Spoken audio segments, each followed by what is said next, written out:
Welcome back. So glad to have you here on our latest episode. And those of you who've been following along, um, I'm so grateful to be able to share value and insights here. And just want to jump in here today about where are you at with your association with success? Where are you at in this? Who do you associate? What do you associate with success? I'm just going to jump right in there because this is really important in today's society with so many things coming at you. I find people are not clinging to or holding on to the things that really bring them to success, and the things that they're actually holding on to are sinking them. This is really, really important question and observation that I want to bring to you today. Who and what do you associate with success? Are you tied or is your ladder on the right wall, as we might say, going towards success? And I want you to think about people, organizations, environments. Where do you find yourself associated with? Who do you want to be working with? Who do you want to go through life with and find success with in life? Or, maybe you're not finding that success, right? What's the environment you're finding yourself in, the organization or that you're a part of? Um, and for those of you, particularly in the architecture, engineering, consulting world that I've been into for over 20 years as an industry, faces many challenges when we're not tied to the right or not associated with the correct or helpful entity or groups. In fact, it can actually be dangerous. It can actually put us in some very big risks that we'll dig into a little bit in this episode. So, I want you to kind of think about how this affects you as the business owner, as a leader, and who you're associated with. Where are you focusing your time and energy? And we're going to go through those. We're going to pick through some of that on this episode because I want to get you in a powerful place of where we can get you associated in a proper way, in a way that's actually moving you forward, getting you in progress. But before we can get there, and we'll get to that later in the episode here, I want to present to you this idea and thought about your associations. And I want you to take account for this. I want you to think about those people in your life, those organizations you're a part of or not, this environment that you're creating for yourself is what are you associating success with? Sometimes we don't have a good picture of what that is. Um, and so what happens is what some of those ideas, when we don't have a clear picture of that, we may associate ourselves with people, for example, that don't have a good track record. Their reputation isn't the best.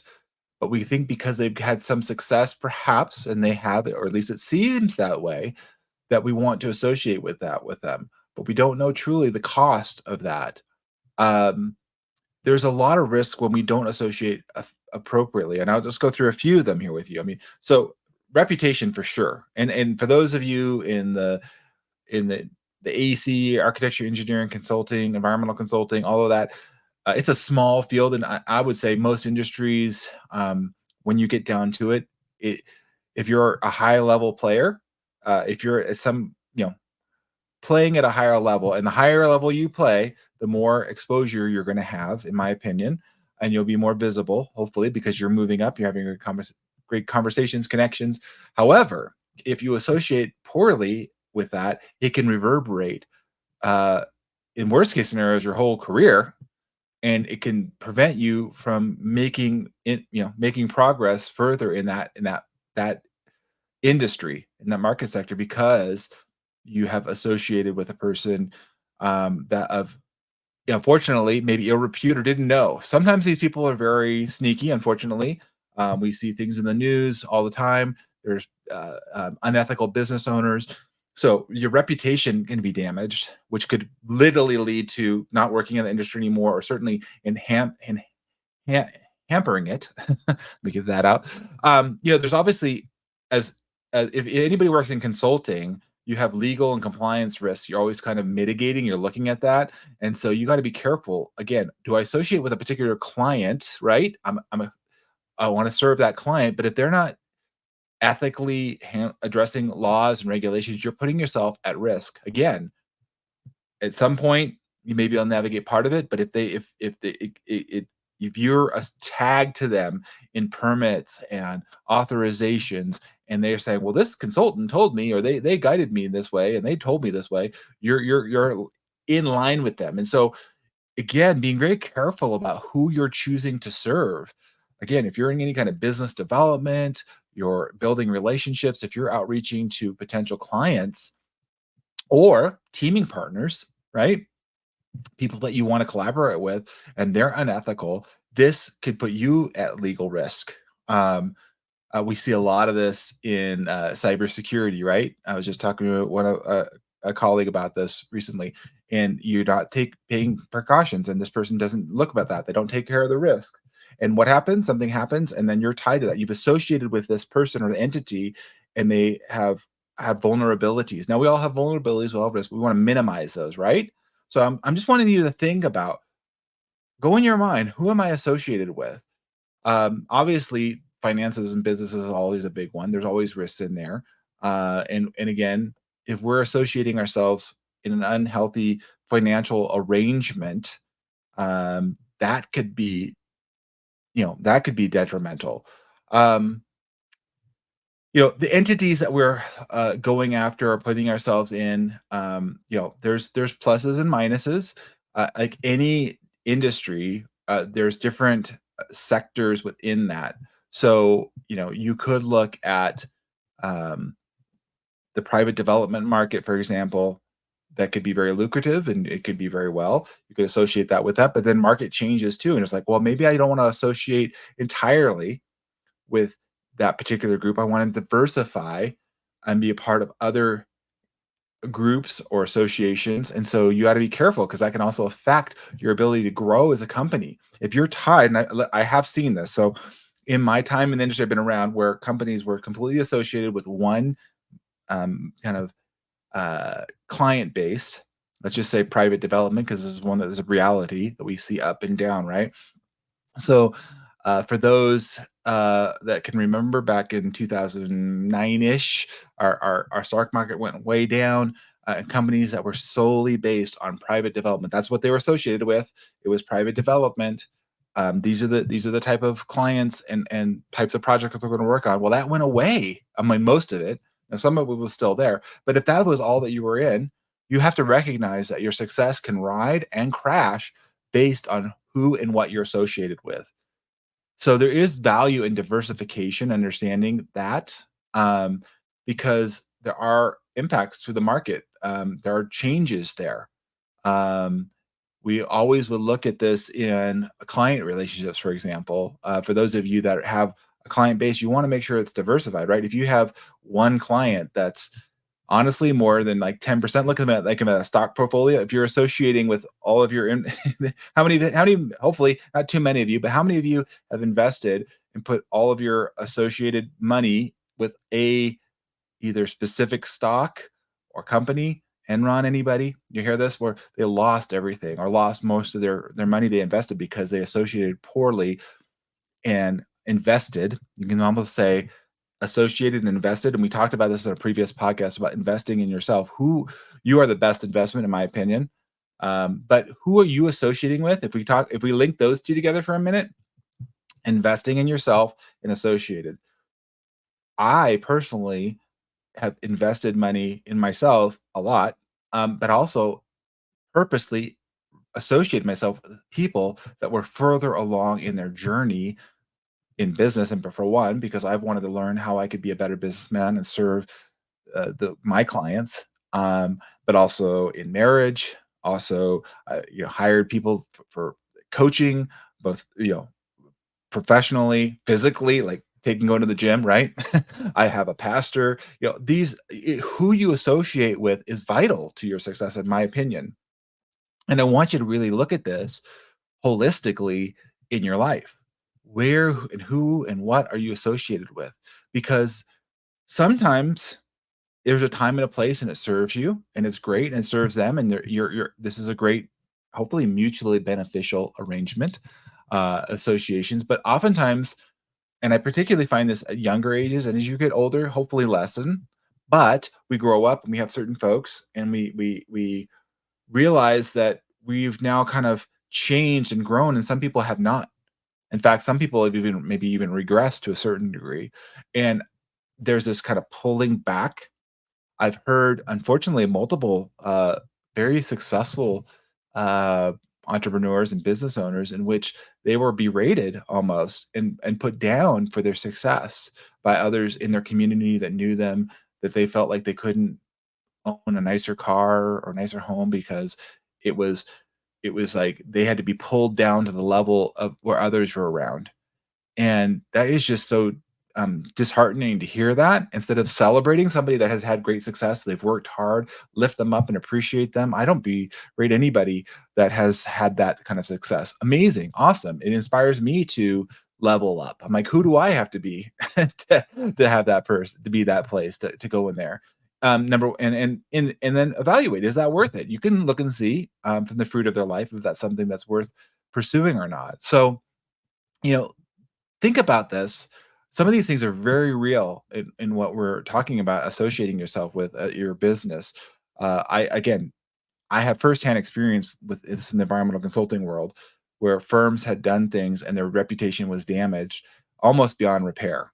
Um, and so, if you do that and you associate yourself, and this could be honestly employees. So think of yourself as a manager or supervisor. If you're associating yourself with poor performing employees, they are representing your representing your company to your clients, to regulatory agencies, to the city, to the county. You know, they're representing you. If you're choosing to associate yourself with them, recognize there is great risk there.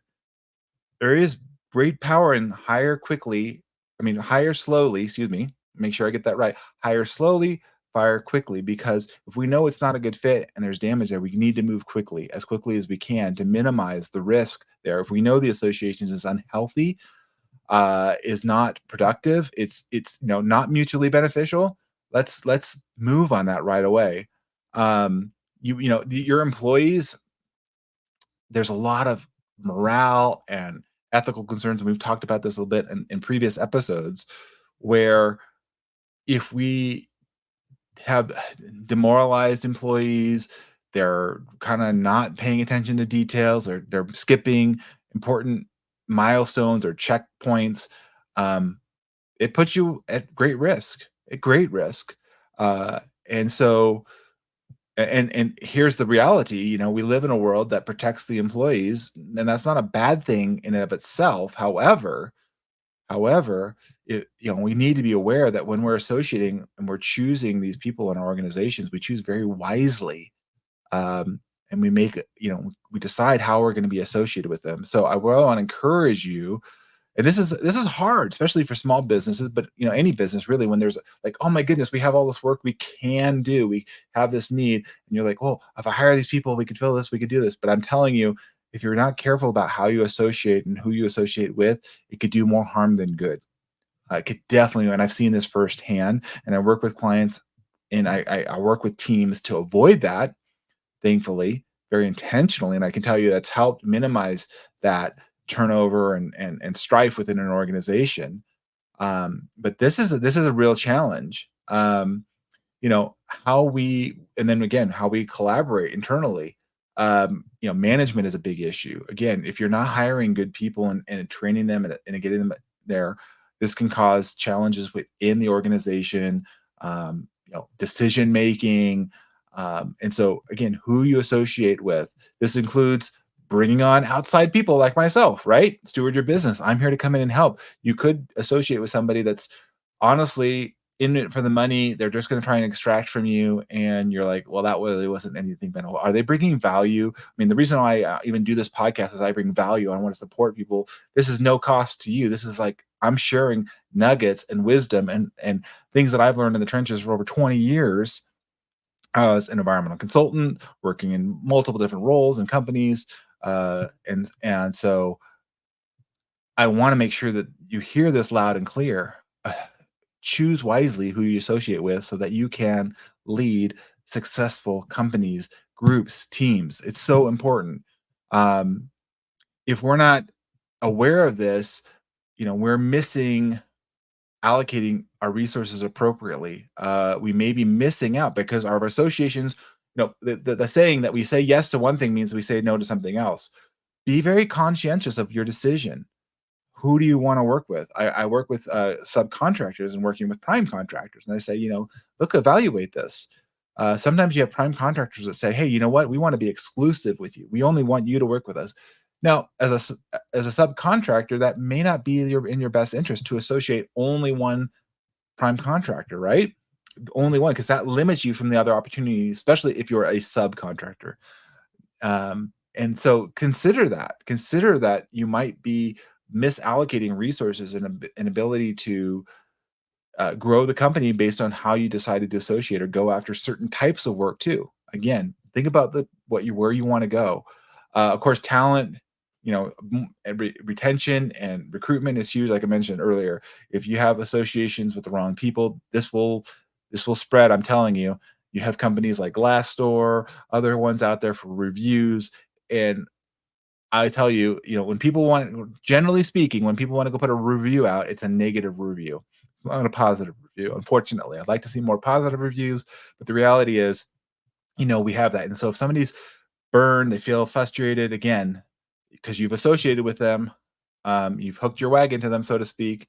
That'll affect you long term if you're not careful about that.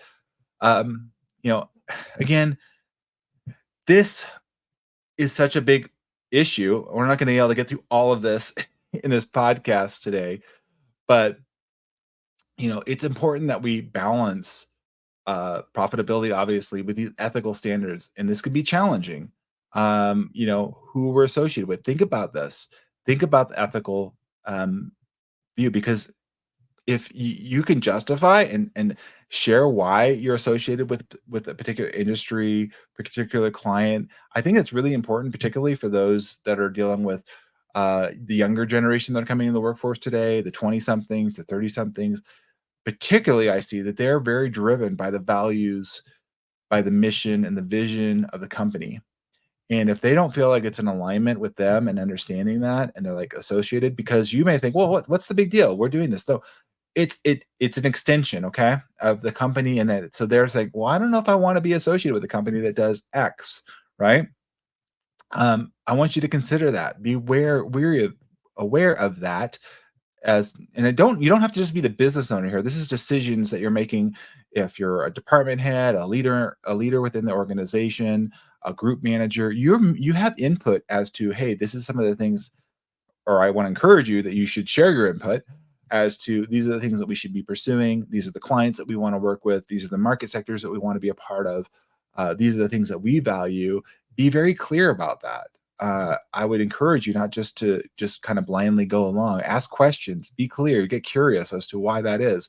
What is, if this might be a counter to the corporate identity or values, right? That's a problem. That philosophical disconnection. I mean, that's a real issue, more than ever in our workforce right now. Um, and it could cause you to have difficulty retaining key employees that way. Um, you have to look at that. What is your who and what are you associating with success? How are you getting there? Um, here's one you might want to consider: associating yourself with outdated technology or ways of doing things. You're like, well, this is the way we've always done it. This is what we've done. That could hinder your ability to adapt, to innovate. Because while we're associated with X, I was literally talking about this with a colleague this past week, about associating with particular types of platforms. And the reality is you can hold on to that, but if it's not in the industry standard, so for us in the industry of um, the AC industry, for example, it's a Microsoft dominated world. It's not that it can't be done with others. I'm not saying you don't, but the reality is, look in what does the industry use? What's the industry specific? What's the collaboration there? Um, I find, for example, so it's a more of a PC thing. And there's a PC Mac device. I have no, I'm really kind of agnostic, but you have to recognize where the differences are, right? Where are those things? Where am I associated with it? Because if the majority is using X and you're like, well, I'm going to associate with this. I want to be different. I'm not saying there's nothing wrong with being different. Just evaluate, is that going to get me success? Is that going to help me in the collaboration? And is that going to help me to innovate, be adaptive, to the evolving industry? When I got into the industry many years ago, there was hardly any GPS units, right? And some people were resistant. They're like, I don't know, GPS units. What's the deal with this, right? Well, those that adapted and started using it, they were able to associate success and get ahead of the game before others. Uh, Technology continues to evolve; it never ends, it never stops, right? So, who and what are you associated with? Do you have people that are innovative? Do you have people that are thinking about those things? This goes even, when I'm thinking about associations, it's like looking at the makeup of your team. How are you associated? Do you have everybody kind of is all balanced? Meaning, do we have a good diversity of individuals? Or are we associated only with people that are like us? Well, I'm telling you, if you're only associated with a core group that's the same, you're missing out. You're missing out on diverse opinions and insights that could really help your business move forward. And so, if we're not doing this carefully, this is going to affect our projects, how we're not going to be able to do things well. We're associated, with poor subcontractors that don't get us the things that we need in a timely manner. Maybe they give us a low price. That's kind of cool, but we're not getting what we need in quality. Woo, there we go. Bless me. And God bless you if you guys heard that. So, but regulatory compliance, we need to be aware of our associations. I mentioned this earlier. If we're hooked up with the wrong people, if you're getting dinged by regulatory ones, and that's as environmental consultants, that's my background. Any kind of consultant in this industry, we're here to help get our clients through quickly, right? Time is of the essence. That's one of the most valuable thing. And so if you violate or associate with somebody that calls into question your integrity, trustworthiness, that is huge. That is going to be a roadblock for you.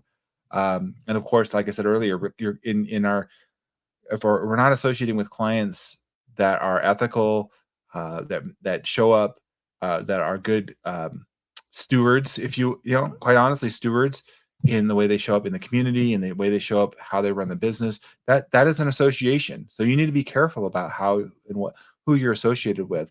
I'll extend this a little bit personally too. I mean, we've been focusing on business, but I think it's important to think about this too. Extend this in because this may show up in business as well. There are harmful and I would say self-limiting relationships in this way by design. We choose to stay in them, okay?